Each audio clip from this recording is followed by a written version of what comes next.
अमरीकी इलेक्शन में वोटिंग का हक और इलेक्टोरल का इंतखाब मुनफरिद तरीके का हामिल है। ये तरीक़ेकार दुनिया के इंतखाबी तरीक़ेकार से हटकर और पेचीदा है।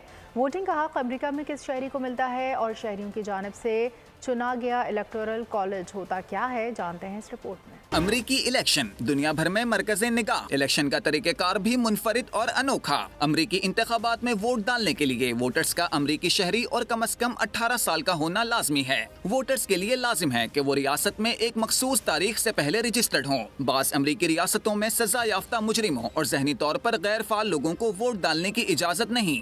आमतौर पर अमरीका से बाहर रहने वाले अमरीकी एब्सेंट बेल्ट यानी गैर हाजिर होने की सूरत में मुहैया की गई सहूलत के तहत वोट डाल सकते हैं। अमरीका में जब लोग वोट डालते हैं तो वो अपने मनपसंद उम्मीदवार के लिए बराह रास्त वोट नहीं डाल रहे होते। तकनीकी लिहाज से वो इलेक्टर को मुंतखब करते हैं जो कि इलेक्टोरल कॉलेज का हिस्सा होते हैं। ये इलेक्टर्स फिर सदर को मुंतखब करते हैं। इलेक्टोरल कॉलेज रियासत से रियासत तक का निजाम है जो नुमाइंदगान पर मुश्तमिल होता है, जिन्हें इलेक्टर्स कहते हैं। इन इलेक्टर्स का इंतखाब हर रियासत में इलेक्शन के नतीजे में अमल में आता है। अमरीका में इलेक्टर्स की कुल तादाद 538 होती है। इस तादाद में ऐवान नुमाइंदगान के 435 अरकान, 100 सेनेटर्स और दारुल हुकूमत वाशिंगटन DC से 3 अरकान शामिल होते हैं। कामयाबी हासिल करने के लिए किसी उम्मीदवार का 270 इलेक्टोरल वोट हासिल करना जरूरी है।